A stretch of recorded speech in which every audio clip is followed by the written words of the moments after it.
Lonjakan pasien COVID yang terus terjadi membuat RSUD Kabupaten Sumeneb melakukan triase kepada seluruh pasien sebelum masuk ruang IGD, di mana langkah ini diambil di tempat di teras ruang IGD.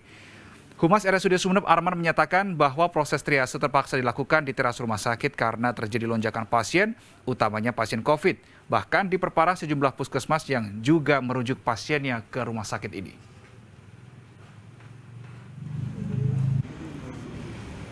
Dan pemirsa, kita masih bersama dengan Dr. Arda Pratama, spesialis anak, untuk membahas tema kita Corona mengintai anak-anak. Dr. Arda, kalau kita melihat kasus positif anak, ya tadi Anda sudah katakan 12,5% Indonesia, padahal di dunia hanya 2 sampai dengan 3%. Nah, kalau kita spesifikkan di Jawa Timur sampai dengan tanggal 28 Juni kemarin, ini ada 3.198 kasus anak positif, 26 diantaranya meninggal dunia. Ada catatan, Dokter Arda? Ya, kalau menurut data kami sendiri sebenarnya angkanya lebih tinggi. Karena di Rumah Sakit Dr. Sutomo sendiri tempat saya bekerja, sampai hari ini sudah 21 anak yang meninggal karena COVID. Memang sebagian besar dengan komorbid, tapi kita juga merawat beberapa anak dengan kasus yang berat itu tanpa komorbid. Jadi perlu waspada bagi orang tua, walaupun anaknya tidak punya komorbid, anaknya tampak sehat, bahwa COVID itu bisa menyebabkan anak juga berat sama seperti orang dewasa. Oke, untuk anak-anak yang ada komorbid tadi Anda sebutkan di RSUD Sutomo, apa saja komorbidnya, dokter?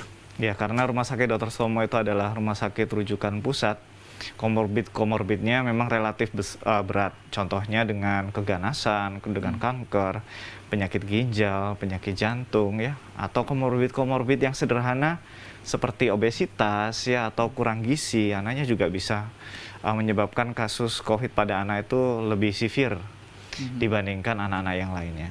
Oke, untuk yang tanpa komorbid ini juga ada yang sampai bergejala dengan berat untuk anak-anak, ya? Ada. Jadi makanya itu jadi perhatian bahwa anak tanpa komorbid pun dia bisa bergejala berat. Tapi di Rumah Sakit Dr. Sutomo memang kami tidak pernah menemukan kasus yang meninggal sampai saat ini, dan mudah-mudahan jangan untuk yang tanpa komorbid. Kalau di rumah sakit lain kami beberapa kali mendapatkan laporan anak tanpa komorbid pun bisa meninggal karena COVID-19. Oke, berarti ini bukan hanya patokannya ada komorbid atau tidak, ya, tapi tergantung, salah satunya adalah terkait dengan penanganan. Berbicara soal penanganan pasien COVID anak-anak di RSUD Sutomo sendiri tempat Anda bekerja, seperti apa praktiknya sampai dengan saat ini untuk anak-anak? Iya, penanganan kasus COVID-19 pada anak ini sebenarnya mirip dengan dewasa. Kita kan membagi berdasarkan derajatnya. Kalau dia tanpa gejala atau gejala ringan, tidak perlu dirawat di rumah sakit, apalagi rumah sakit rujukan.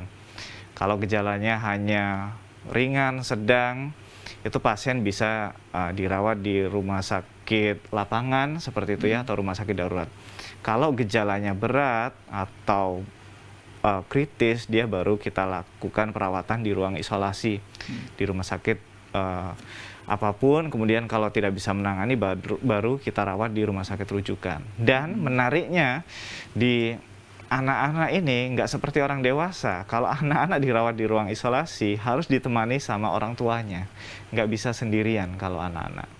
Jadi orang tua memang ya resikonya akan terpapar juga. Tapi sebagian besar memang anak itu sudah ditularkan oleh orang tuanya, karena anak kan nggak kemana-mana, ya, seperti itu. Untuk perawatan pasien COVID anak-anak harus ditemani dengan orang tuanya, harus dengan ada orang tuanya. Proteksi untuk orang tua ini sendiri seperti apa pada saat selama menjaga anaknya? Ya, yang pertama orang tua itu harus ada di ruang isolasi. Proteksinya tetap melakukan protokol 3M atau sekarang 5M, kemudian orang tua menggunakan masker, orang tua juga diberi suplementasi untuk menjaga imunitas tubuhnya, dan orang tua juga akan menjalani swab PCR berkala selama di ruang isolasi. Berarti tidak hanya anaknya saja, ya? Iya. Anak dan orang tua yang menjaga ini juga ada batasannya? Batasan menjaga, jumlah orang yang menjaga? Hanya satu. Hanya satu orang tua saja, ya? Iya, idealnya memang yang namanya ruang isolasi itu tidak boleh ditemani pengunjung atau orang tua. Zaman dulu sewaktu kasus flu burung, ya, kita pernah merawat kasus flu burung pada anak, karena kasusnya cuma 1-2, ya anak dirawat sendirian di dalam. Tapi karena ini sudah pandemi luas, dan banyak sekali yang harus dirawat. Jadi mau tidak mau orang tua membantu nakes untuk ada di dalam, karena kalau enggak ya nakes akan keluar masuk hanya untuk merawat anaknya, akan menghabiskan APD dan sebagainya. Baik, Dokter Arda, kita masih ada satu segmen untuk membahas tema kita harus jeda sejenak. Pemirsa tetaplah bersama kami.